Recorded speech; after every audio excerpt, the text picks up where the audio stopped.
Welcome to Chinwag Tuesdays, your passport to a world of language and culture.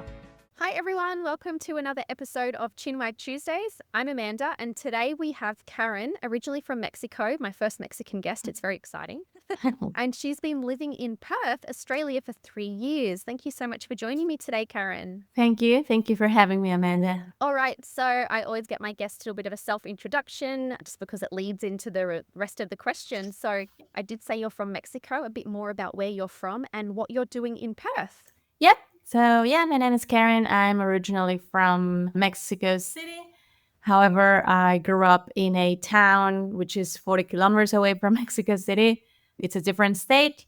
So, it's a very, not known part of Mexico City. It's not in the touristy areas if you Google it. And I've been living here in Perth for 3 years with my partner. We are both in the IT industry. I'm a business analyst by profession. And I've been working all my career in IT companies. So we originally came here to upskill. We did a master's in business. I have my bachelor in computing engineering from my country. So we made our way through the skill migration path. And nowadays we are working in IT companies, but now here in Perth. Yeah, right. Wow. Yeah. Lot of experience. Good for you. Thank you. So I'm curious because I have had a few guests on here from Latin America. I've had Brazilians. I think I've had someone from, I think maybe Peru. I've got students from like Ecuador, Argentina. So I do know a bit about, from what they've shared, differences in like work life, culture, things like that. Yeah. So tell me about what it was like moving from Mexico to Perth. Was there anything surprising or hard to get used to at first? Yeah, I think the main difference, I guess, it might be different from people who's watching or listening from the East Coast because there are so many things over in Sydney and Melbourne. But here in Perth, coming from Mexico City, it's such a big change because Mexico City is such a buzzing, crowded, busy place. And then we moved here to Perth and everything is so quiet, right? It's so cool. Now we love it. But at the beginning, it was like, where is everyone? What are all the things to do? I mean, we never were like the type of people who would go out and party hard and stuff like that. But still, we had a lot of entertaining options in Mexico City, right? So that was, I guess, the main change. And then, of course, in terms of cost of living, at the beginning, probably this happened to everyone. It's just converting, right? You're like, oh, how come a little of milk is this much in Mexican pesos? No, it can't be. And then we spent like the first few months converting and having mini heart attacks because it was so expensive in pesos, which it didn't make any sense, right? Now it's all like, oh, it's okay. But I guess that one. And then Mexico, and that goes again as well with the work culture, but it's a society where distance to power is so short. We come from a country, I would call you, probably because you're a teacher, right? I would call you like with a respect pronoun, whereas here that doesn't exist. So calling people by their names, when you go and work in places, it's like everyone is the same, right? It doesn't matter if you wait tables, if you're an electrician, whatever. All those professions, for example, in Mexico at least, it's like, oh, you didn't study, you didn't go to uni. So we get here and everyone's the same. Distance to power is so short. There are no hierarchies. Yeah. So that was a big difference as well. Yeah, yes. It's so funny what you said about converting because I don't know if you know, but I live in India. And when I went home last year, I was back for 2 months. It was my third trip back. And I do the same. I convert to rupees and I go, oh my God, what is this? Like, I remember my mum and I went out for dinner to this Indian restaurant and it was like $5 for one like naan or like $5 for like one roti. Oh, in Indian English, roti. Yeah. And here I buy like, because I don't make it, it's too hard for me. I buy like just yesterday I bought 8 for like $3. Right. Yeah. And I get it delivered. So yes, I completely understand that converting, but you're right. At some point you do have to stop that because it's different. You're earning that local wage, you have that local life. So yeah, you kind of have to stop, otherwise you'll make yourself crazy. Yes. Yeah, exactly. So that stopped, fortunately, by now. Yeah. I also did the opposite though when I first moved here, because I was like, oh my God, everything's so cheap compared to Australia. Right. But then your money runs out quickly. Yeah, I bet. Yeah, for sure. Yeah. So is Mexico a country that stays open late? Like on a Sunday, Woolies might close in Australia at like 6 p.m., sometimes Ah. earlier. Cafes are not open at all really on Sundays, except for in the morning. So is Mexico more of like a late night country compared to early mornings? Yeah, definitely. And like shops closing at 5 p.m., Woolies closing at 5 p.m. here in Perth at least. Sundays, like you said, and on Saturdays as well. I work in while I was studying, so it makes sense because I was able to have a life despite working in retail. My sister, True. for instance, Yeah. in Mexico, she would work at a sort of Meyer equivalent. She would finish at 9, 10 p.m., even later on the weekends. Wow. So we come used to Yeah. that. So at the beginning as a consumer, it's like, Yeah. oh, why is everything closed at 5? Doesn't make sense. But when you go to the other side and work in hospitality or retail, it's like, thank God it closes at 5 so you can have a life. Yeah. Yeah, true. It's that other kind of the other side of the coin, really, isn't it? Yes, exactly. All right. So now I looked on LinkedIn and you work full time now as an account manager at, if I mispronounce this, please correct me, Catalytic? No, Catalytic. Catalytic IT. Catalytic IT, is that right? Yeah. Yeah.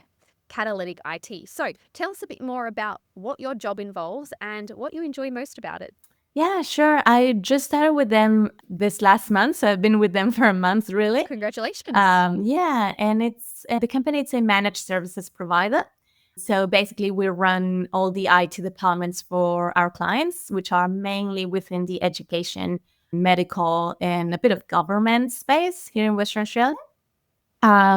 So because my background is in technology, but also a little bit in business, therefore the profession of business analyst, basically what I do is I bridge the gap between the company and all the amazing techs and experts that we have and clients. So a school, for instance, they want to focus on delivering quality education, right? They don't want to be worried about our network, our computers.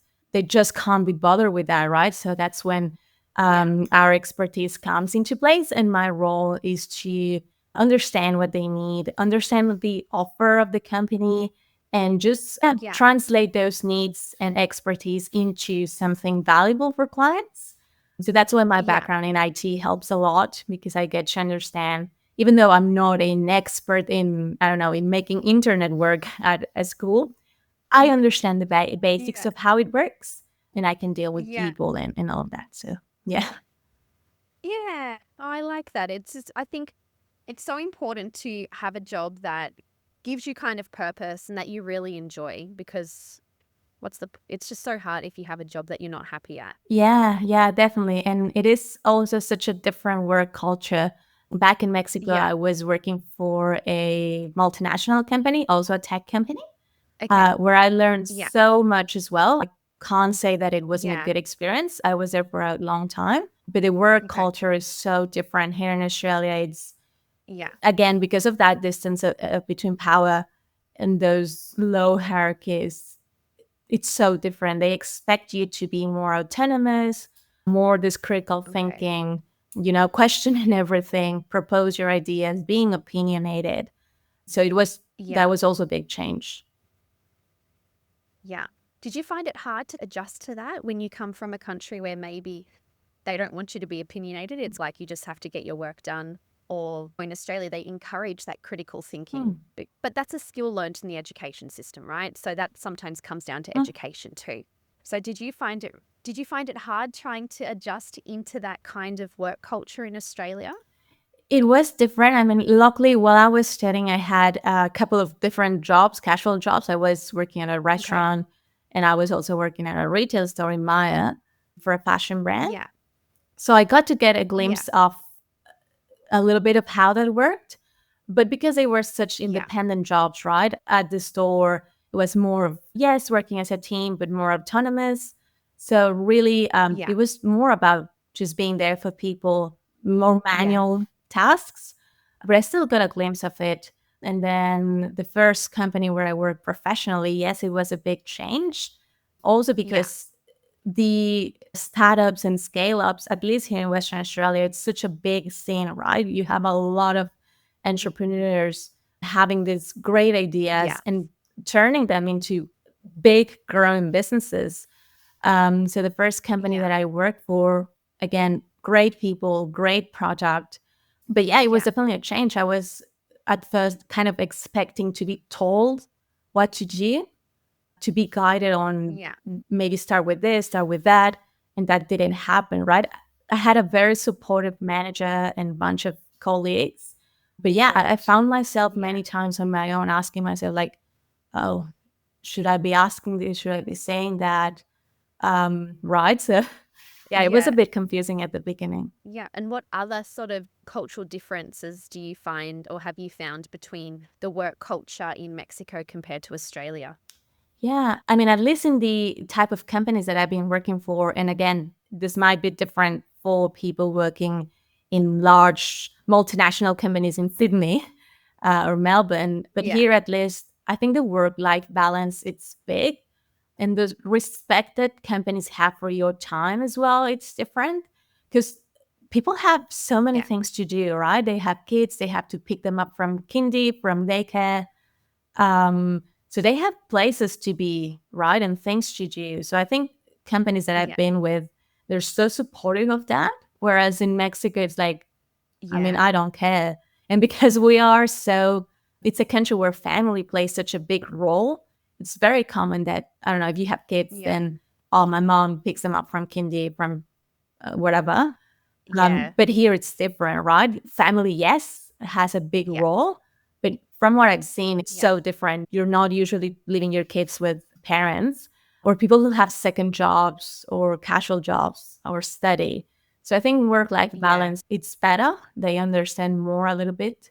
You also even have your sick days. So that, I guess that balance, it's been good, at least for me, in the places where I've been. And again, this distance to power changes things because you're able to have here in Australia conversations with your managers. You get to know them. You don't have to call them by their profession, like in Mexico. Like you call them by their profession, if that makes sense. So here, no, you can have like a good conversation with them, and that helps in the everyday work because you get to know them also as a person. Yeah, that's really nice. And it's so true what you said about countries like Mexico. India's the same, where it's very family orientated. Not that Australia's not, it's just that families are very individual. So once you move out of home, you get married, you have your own kids, that's your family unit, right? So in countries like Mexico or India, you can, I think, I don't want to say rely on your family more, but I think there is that village kind of environment where, like you said, if you are working, your parents will look after your kids, or you have that extended family, the kids will be with their cousins, things like that. Yeah. It's not really like that in Australia too much. Yeah. So that's where there is a really big struggle. But on the flip side, that's where that work-life balance is encouraged. Yeah, because even if you don't have kids, I don't have kids of my own, but it's the culture that works like that, right? So even if you don't have kids, but it's very clear. And it's really, in Mexico, there are so many job ads that say, we're looking for an oriented person. But there are really, when you get to work there, goals aren't there. And it's about how many hours you go or how, if you like to your manager, right? Whereas here, I feel like it's really goal oriented.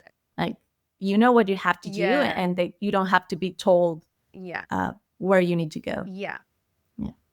Yeah. And like in the instances of working overtime, in my experience, the different companies I've worked in, is that it's the opposite. Managers are like, if you're working overtime, they're like, go home, unless there's a specific reason to be to have overtime, to work overtime, sorry. Yeah, they're very much like on top of that, whether or not, you should be working overtime. So I've definitely noticed that. I haven't worked here in India. I have this business, Aussie English with Amanda, but I've never worked for an Indian company, but I have friends who work for Indian companies, and I do know a bit about the work culture, and I think it's very similar.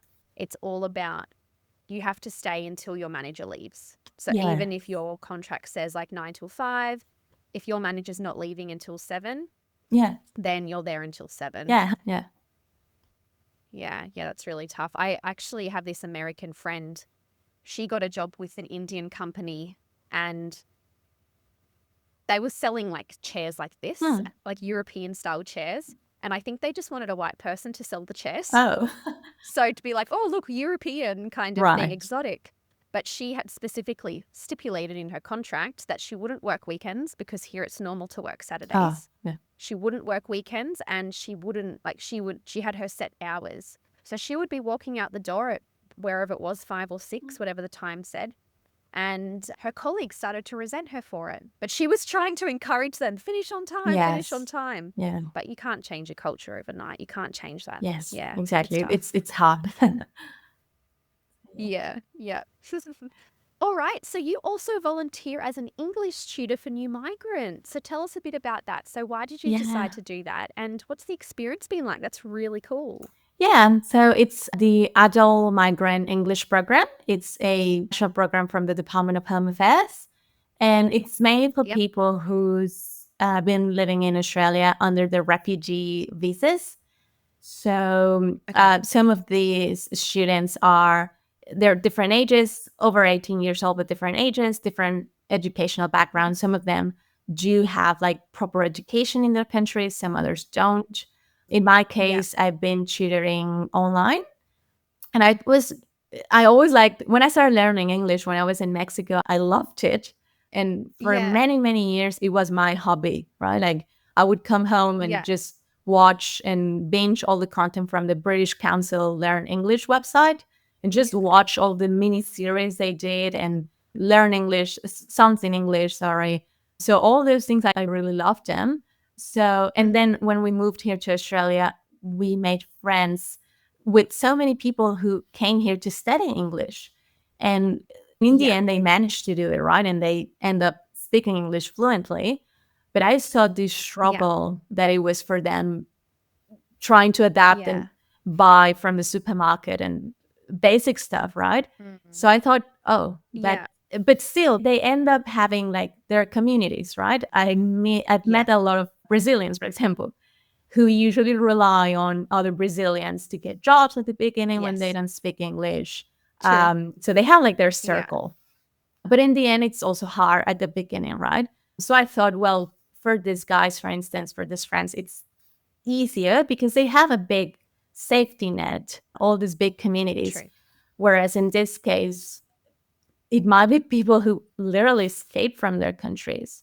So the program is conducted by TAFE, and they basically match you with a student based on your availability and age. So I just really wanted to give something back, because I've been I guess we all as migrants, also perhaps you in India as well, you are so blessed because one way or another, you end up meeting people who help you. You end up finding a job. So in the end, you get to a place where you're stable.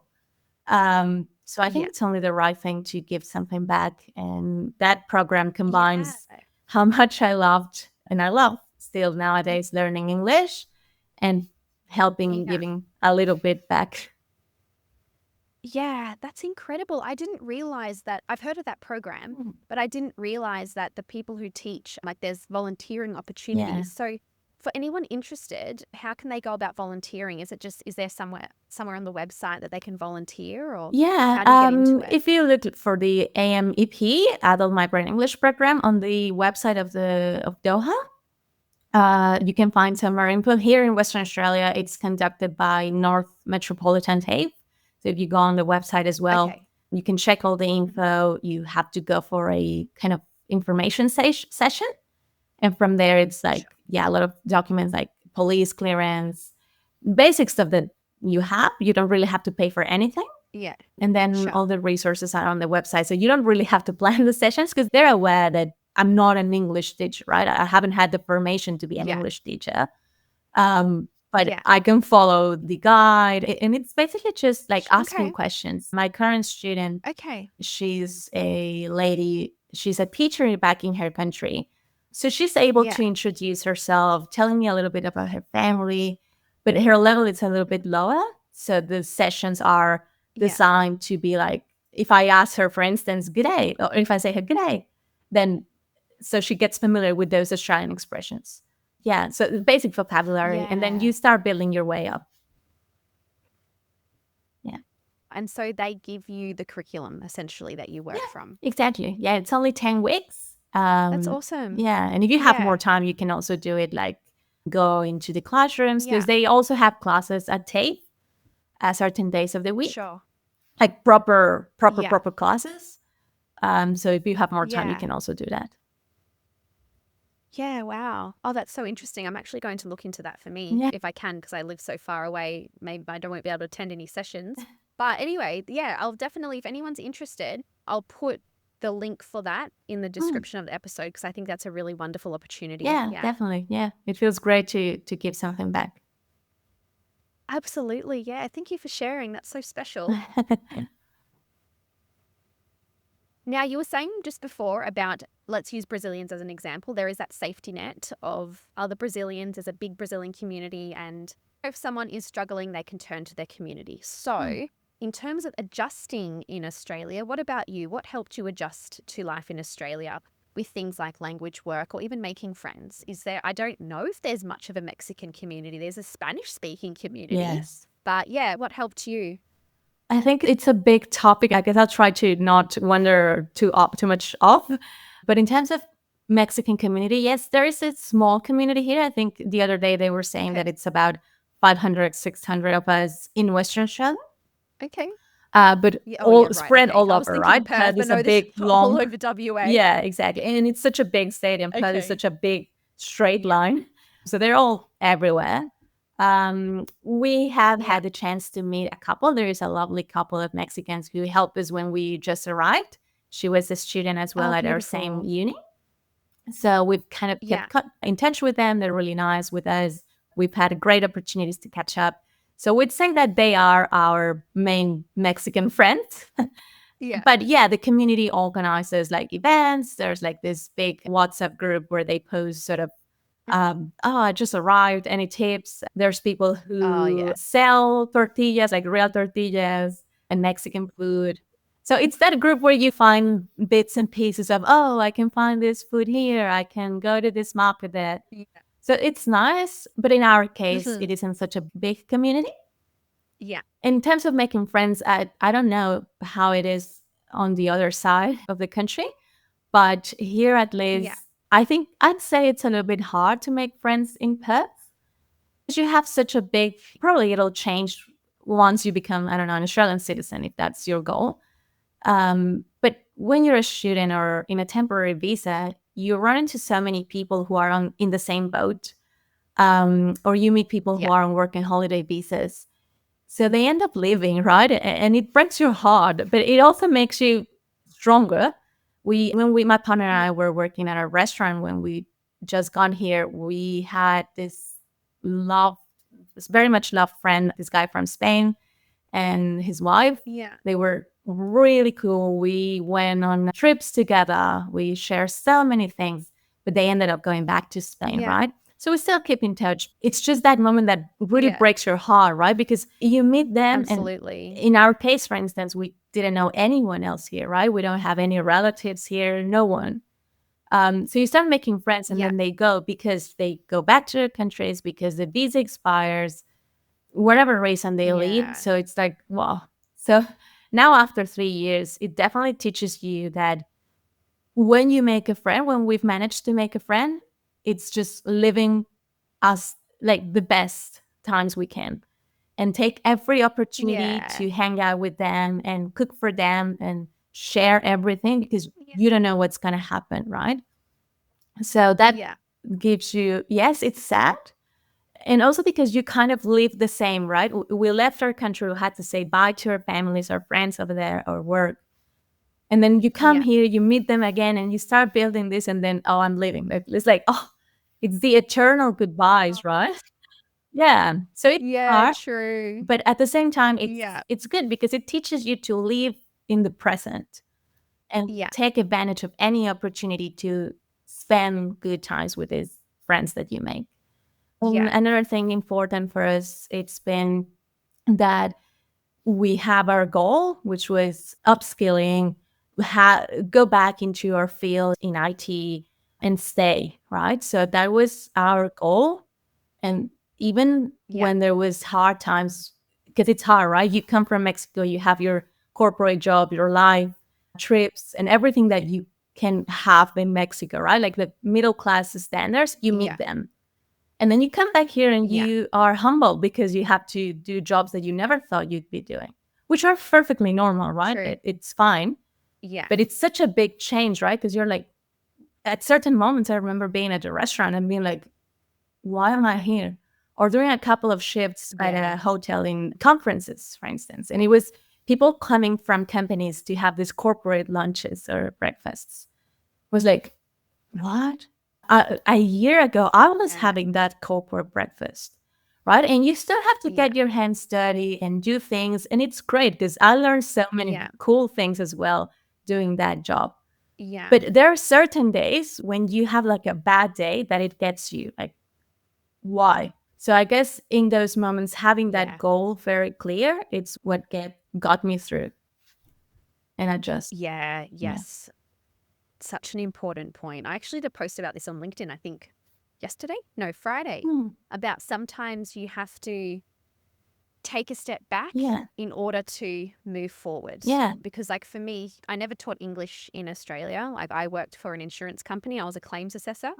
And yeah, English was something I started doing here, but it was I started off having to charge like 10 US dollars an hour or something. Yeah. Worked so much pressure to like build up where I am today. And I remember at times my husband would say to me, are you sure you're doing the right thing? You're working so much and you're like getting paid nothing basically for it.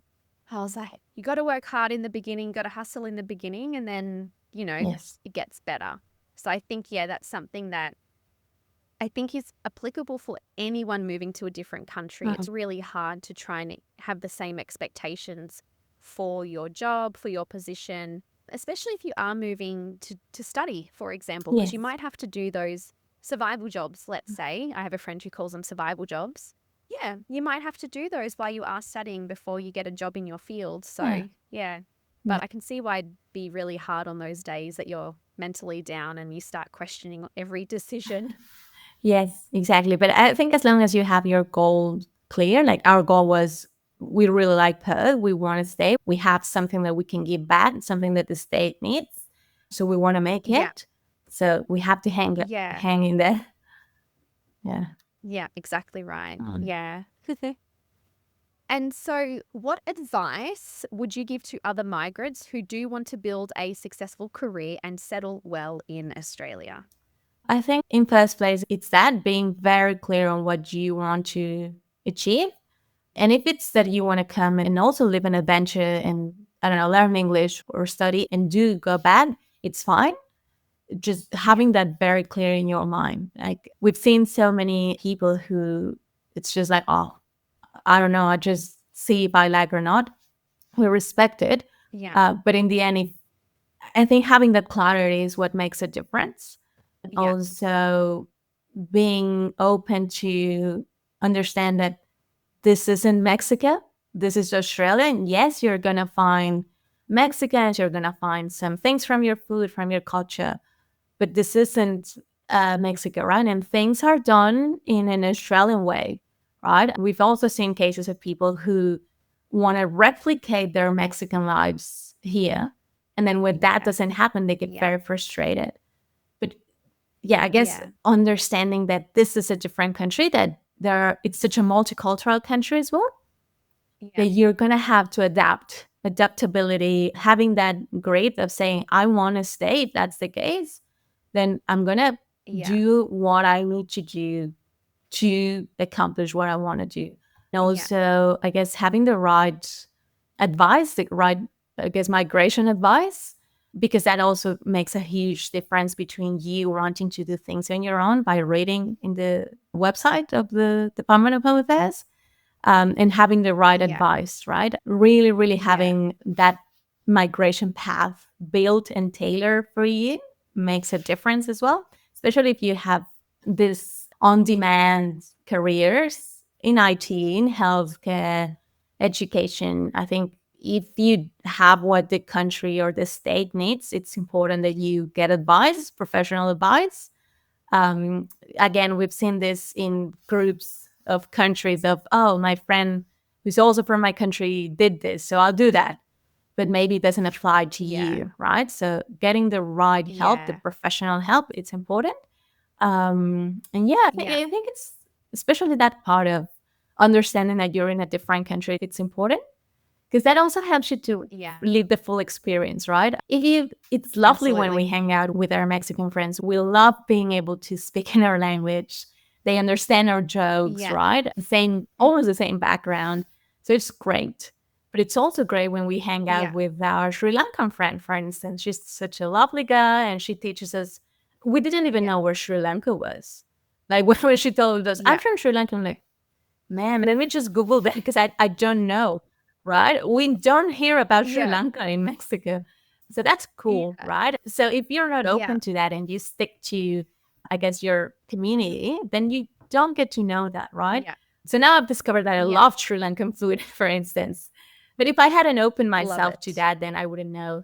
So that also helps you because in the workplaces I've been, majority are Australians, which is also great because they teach you a lot of the Australian slang and words and all of that. It's really, really cool. But you always find someone, right? Someone who's in my previous workplace, I had this cool colleague from Mauritius, another country I've never heard of, right? So, so if you're not open to that in your, I guess, in your life, then when you get to the workplace, it might be a little bit harder. So yeah, I think that's also very important.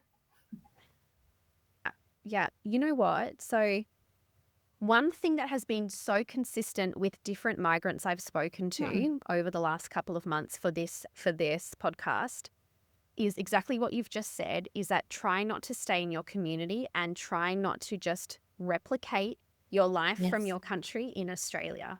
So this is something I do tell people, but it's a bit hard for me coming like as an Australian, basically. I think sometimes people need to hear it from other migrants, but it's also something I learned here because I remember I would get so frustrated where I'd be like, oh, Australia is so much better in these things, or Australia this, Australia that. And it's not Australia, is it? So I'm going to be left disappointed and frustrated if I'm comparing the two countries. If you're leaving your home country, it's not possible to just remove yourself and insert yourself in a new country and just try and have all of the same learnings and behaviors and patterns and whatever it is. And this is something so many migrants have said, and it's becoming a repeated pattern. I think it's really great because it's consistent advice.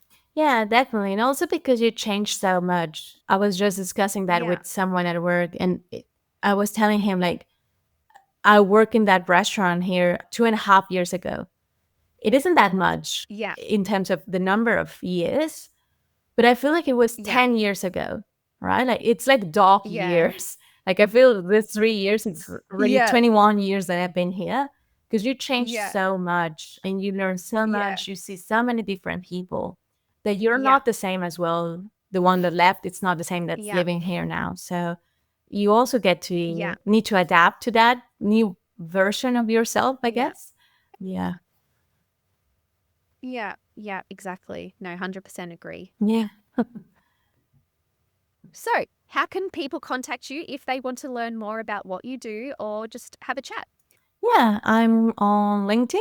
That's like one of my favorite websites to meet people and attend to events and things like that. So I'm on LinkedIn. I guess you can just leave the link on the description. I'll put in the description. But yeah, and I'm also absolutely. like, I guess my more private life, not so private, but the things that I enjoy, my hobbies are on Instagram, which I can also share. But yeah, it's also been great to connect with people on Instagram it wasn't until we got here to Australia that we got into, I guess, sports.